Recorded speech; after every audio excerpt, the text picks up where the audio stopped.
नि, निर, यथा, यावत आदि उपसर्ग शब्द का बोध होता है। जैसे यथाशक्ति इक्वल्स शक्ति के अनुसार, प्रतिदिन इक्वल्स प्रत्येक दिन, वो उसे अव्ययी भाव समास कहते हैं। इसमें अव्यय पद का प्रारूप लिंग, वचन, कारक में नहीं बदलता है, वो हमेशा एक जैसा रहता है। दूसरे शब्दों में, यदि एक शब्द की पुनरावृत्ति हो और दोनों शब्द मिलकर अव्यय की तरह प्रयोग हो, वहाँ पर अव्ययी भाव समास होता है। संस्कृत में उपसर्ग युक्त पद भी अव्ययी भाव समास ही माने जाते हैं। इसमें पहला पद उपसर्ग होता है, जैसे आ, अनु, प्रति, हर, बर, नि, निर, यथा, यावत आदि उपसर्ग शब्द का बोध होता है। जैसे यथाशक्ति इक्वल्स शक्ति के अनुसार, प्रतिदिन इक्वल्स प्रत्येक दिन, आजन्म इक्वल्स जन्म से लेकर, घर घर इक्वल्स प्रत्येक घर, रातों रात इक्वल्स रात ही रात में, आमरण इक्वल्स मृत्यु तक, अभूतपूर्व इक्वल्स जो पहले नहीं हुआ, निर्भय इक्वल्स बिना भय के, अनुकूल इक्वल्स मन के अनुसार, भरपेट इक्वल्स पेट भरकर, बेशक इक्वल्स शक के बिना, खूबसूरत इक्वल्स अच्छी सूरत वाली। तत्पुरुष समास, जिस समास का उत्तर पद प्रधान हो और पूर्व पद गौण हो उसे तत्पुरुष समास कहते हैं। यह कारक से जुड़ा समास होता है। इसमें ज्ञातव्य विग्रह में जो कारक प्रकट होता है उसी कारक वाला वो समास।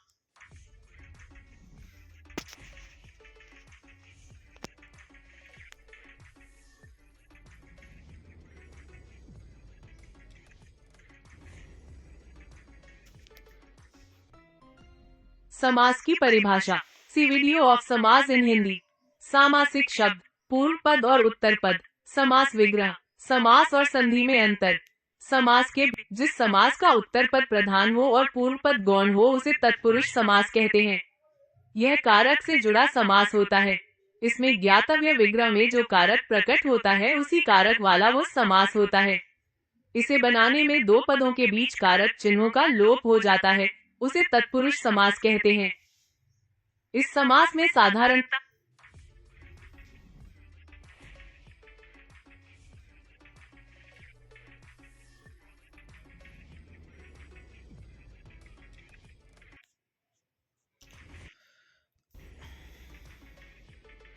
उसकी प्रधानता रहती है। जैसे धर्म का ग्रंथ इक्वल्स धर्म ग्रंथ, राजा का कुमार इक्वल्स राजकुमार, तुलसीदासकृत इक्वल्स तुलसीदास द्वारा कृत।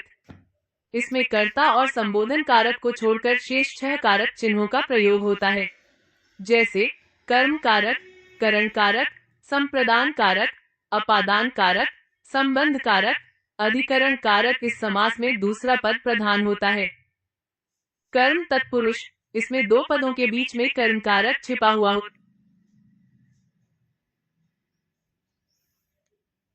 होता है।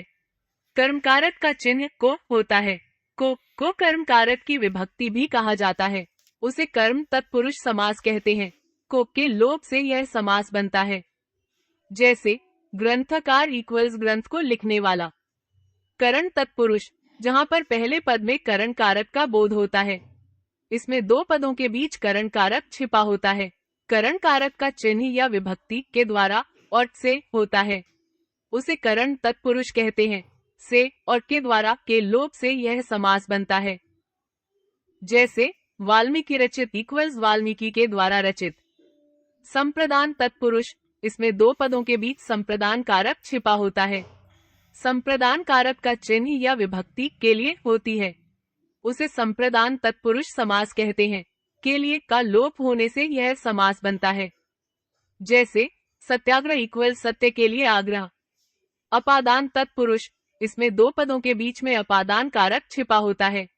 अपादान कारक का चिन्ह या विभक्ति से अलग होता है, उसे अपादान तत्पुरुष समास कहते हैं।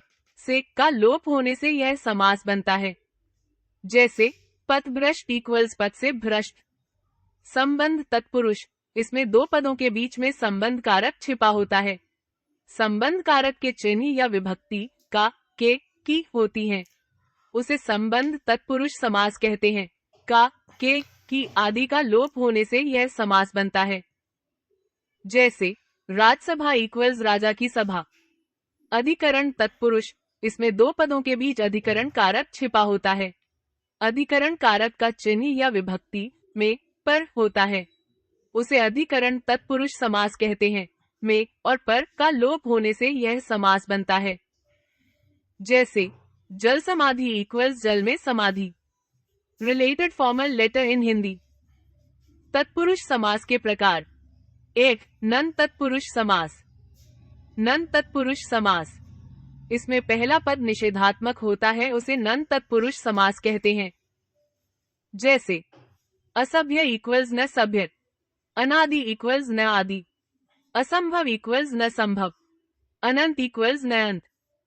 कर्मधारय समास, जिस समास का उत्तर पद प्रधान होता है, जिसके लिंग वचन भी समान होते हैं, जो समास में विशेषण विशेष्य और उपमेय उपमान से मिलकर बनते हैं, उसे कर्मधारय समास कहते हैं। कर्मधारय समास में व्यक्ति वस्तु आदि की विशेषता का बोध होता है। कर्मधारय समास के विग्रह में है जो के समान है जो तथा रूपी शब्दों का प्रयोग होता है। जैसे चंद्रमुख, चंद्रमा के समान मुख वाला, विशेषता। दही वड़ा, दही में डूबा बड़ा, विशेषता। गुरुदेव, गुरु रूपी देव, विशेषता। चरण कमल, कमल के समान चरण, विशेषता। नील गगन, नीला है जो असमान, विशेषता। Related paragraph writing in Hindi. द्विगु समास। द्विगु समास में पूर्व पद संख्यावाचक होता है और कभी कभी उत्तर पद भी संख्यावाचक होता हुआ देखा जा सकता है। इस समास में प्रयुक्त संख्या किसी समूह को दर्शाती है, किसी अर्थ को नहीं। इससे समूह और समाहार का बोध होता है, उसे द्विगु समास कहते हैं। जैसे नवग्रह इक्वल्स 9 ग्रहों का समूह। दोपहर इक्वल्स दोपहरों का समाहार। त्रिवेणी इक्वल्स 3 वेणियों का समूह। पंचतंत्र इक्वल्स 5 तंत्रों का समूह। त्रिलोक इक्वल्स 3 लोकों का समाहार। शताब्दी इक्वल्स 100 अब्दों का समूह। सप्तऋषि इक्वल्स 7 ऋषियों का समूह। त्रिकोण इक्वल्स 3 कोणों का समाहार। सप्ताह इक्वल्स 7 दिनों का समूह। तिरंगा इक्वल्स 3 रंगों का समूह। चतुर्वेद इक्वल्स 4 वेदों का समाहार। द्विगु समास के भेद। 1. समाहार द्विगु समास। 2. उत्तर पद प्रधान द्विगु समास। समाहार द्विगु समास। समाहार का मतलब होता है समुदाय, इकट्ठा होना, समेटना, उसे समाहार द्विगु समास कहते हैं। जैसे 3 लोकों का समाहार इक्वल्स त्रिलोक। 5 वटों का समाहार इक्वल्स पंचवटी। 3 भुवनों का समाहार इक्वल्स त्रिभुवन। उत्तर पद प्रधान द्विगु समास। इसका दूसरा पद प्रधान रहता है और पहला पद संख्यावाची, इसमें समाहार नहीं जोड़ा जाता। उत्तर पद प्रधान द्विगु समास 2 प्रकार के होते हैं। 1. बेटा या फिर उत्पन्न के अर्थ में। जैसे 2 माँ का इक्वल्स दुमाता। 2 सूतों के मेल का इक्वल्स दुसूती। 2. जहां पर सच में उत्तर पद पर जोर दिया जाता है। जैसे 5 प्रमाण इक्वल्स पंच प्रमाण। 5 हथड़ इक्वल्स पंचहत्थड़। द्वंद्व समास। इस समास में दोनों पद ही प्रधान होते हैं, इसमें किसी भी पद का गौण नहीं होता है। ये दोनों पद एक दूसरे पद के विलोम होते हैं, लेकिन ये हमेशा नहीं होता है। इसका विग्रह करने पर और अथवा या एवं का प्रयोग होता है, उसे द्वंद्व समास कहते हैं। द्वंद्व समास में योजक चिन्ह और या का बोध होता है। जैसे जलवायु इक्वल्स जल और वायु। अपना पराया इक्वल्स अपना या पराया। पाप पुण्य इक्वल्स पाप और पुण्य।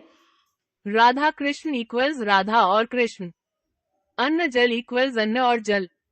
नर नारी इक्वल्स नर और नारी। गुण दोष इक्वल्स गुण और दोष। देश विदेश इक्वल्स देश और विदेश। द्वंद्व समास के भेद।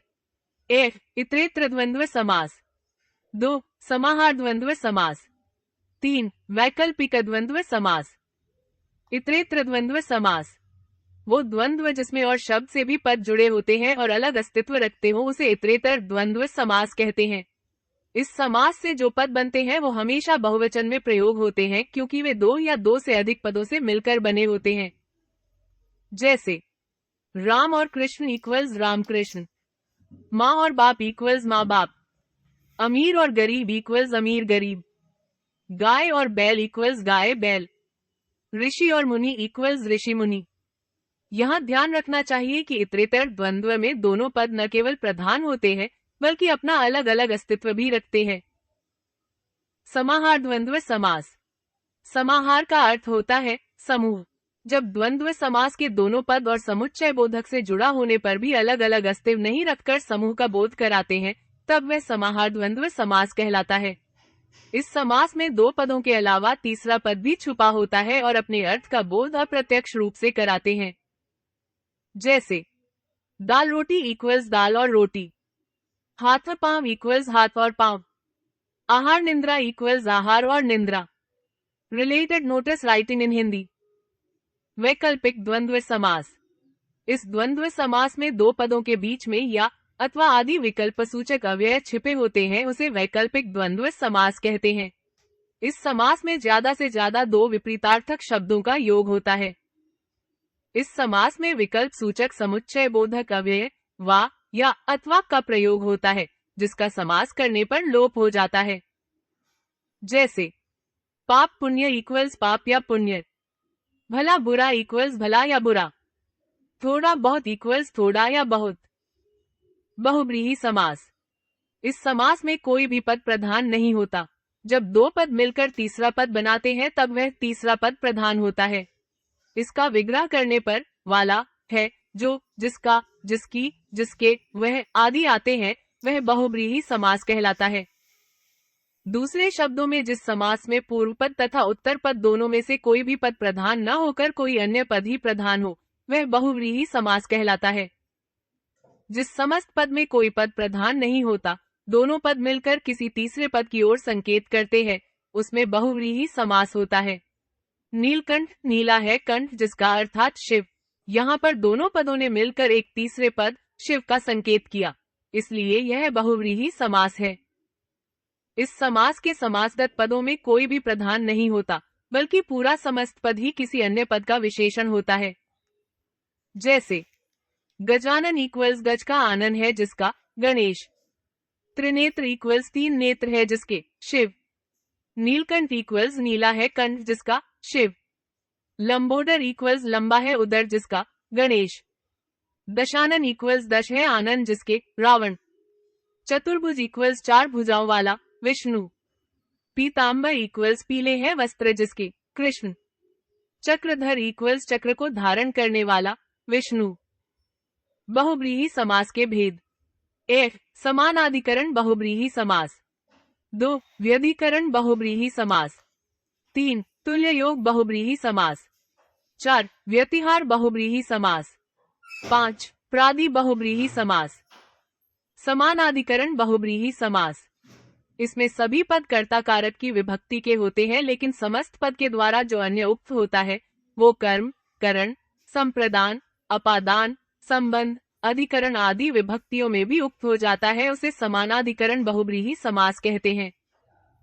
जैसे प्राप्त है उदक जिसको इक्वल्स प्रप्तोक, जीती गई इंद्रियां है जिसके द्वारा इक्वल्स जितेंद्रियां, दत्त है भोजन जिसके लिए इक्वल्स दत्त भोजन, निर्गत है धन जिससे इक्वल्स निर्धन, नेक है नाम जिसका इक्वल्स नेक नाम, सात है खंड जिसमें इक्वल्स सतखंडा।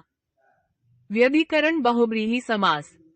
समानाधिकरण बहुब्रीहि समास में दोनों पद कर्ता कारक की विभक्ति के होते हैं, लेकिन यहाँ पहला पद तो कर्ता कारक की विभक्ति का होता है, लेकिन बाद वाला पद संबंध या फिर अधिकरण कारक का होता है, उसे व्यधिकरण बहुब्रीहि समास कहते हैं। जैसे शूल है पानी में जिसके इक्वल्स शूल पानी, वीणा है पानी में जिसके इक्वल्स वीणा पानी। तुल्य योग बहुब्रीहि समास। जिसमें पहला पद सह होता है वह तुल्य योग बहुब्रीहि समास कहलाता है। इसे सहबहुब्रीहि समास भी कहती हैं। सह का अर्थ होता है सात और समास होने की वजह से सह के स्थान पर केवल स रह जाता है। इस समास में इस बात पर ध्यान दिया जाता है कि विग्रह करते समय जो सह दूसरा वाला शब्द प्रतीत हो वो समास में पहला हो जाता है। जैसे जो बल के साथ है इक्वल्स सबल, जो देह के साथ है इक्वल्स सदेह, जो परिवार के साथ है इक्वल्स सपरिवार। व्यतिहार बहुब्रीहि समास। जिससे घात या प्रतिघात की सूचना मिले उसे व्यतिहार बहुब्रीहि समास कहते हैं। इस समास में यह प्रतीत होता है कि इस चीज से और उस चीज से लड़ाई हुई। जैसे मौके से जो लड़ाई हुई इक्वल्स मुक्का मुक्की, बातों बातों से जो लड़ाई हुई इक्वल्स बाता बाती। प्रादि बहुब्रीहि समास, जिस बहुब्रीहि समास पूर्व पद उपसर्ग हो वह प्रादि बहुब्रीहि समास कहलाता है। जैसे नहीं है रहम जिसमें इक्वल्स बेरहम, नहीं है जन जहां इक्वल्स निर्जन। कर्मधारय और बहुव्रीहि समास में अंतर। इन दोनों समासों में अंतर समझने के लिए इनके विग्रह पर ध्यान देना चाहिए। कर्मधारय समास में एक पद विशेषण या उपमान होता है और दूसरा पद विशेष्य या उपमेय होता है। जैसे नील गगन में नील विशेषण है तथा गगन विशेष्य है। इसी तरह चरण कमल में चरण उपमेय है और कमल उपमान है। अतः ये दोनों उदाहरण कर्मधारय समास के हैं। बहुव्रीहि समास में समस्त पद ही किसी संज्ञा के विशेषण का कार्य करता है। जैसे चक्रधर चक्र को धारण करता है जो अर्थात श्री कृष्ण। नीलकंठ नीला है जो कंठ कर्मधारय। नीलकंठ नीला है कंठ जिसका अर्थात शिव बहुव्रीहि। लंबोदर मोटे पेट वाला कर्मधारय। लंबोदर लंबा है उदर जिसका अर्थात गणेश बहुव्रीहि। महात्मा महान है जो आत्मा कर्मधारय।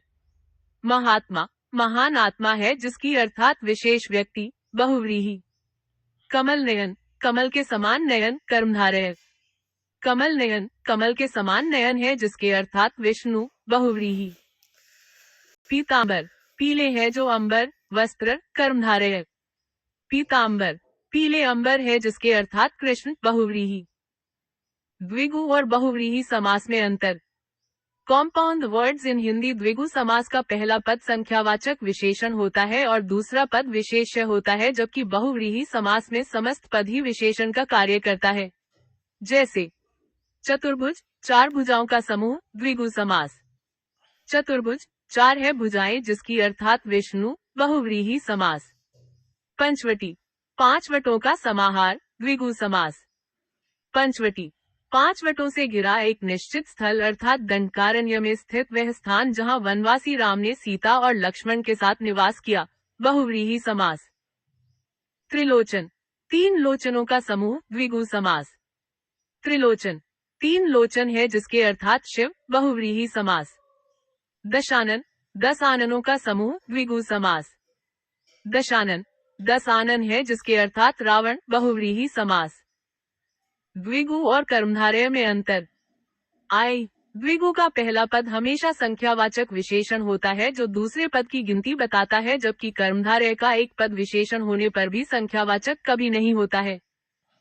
ई द्विगु का पहला पद ही विशेषण बनकर प्रयोग में आता है, जबकि कर्मधारय में कोई भी पद दूसरे पद का विशेषण हो सकता है। जैसे नव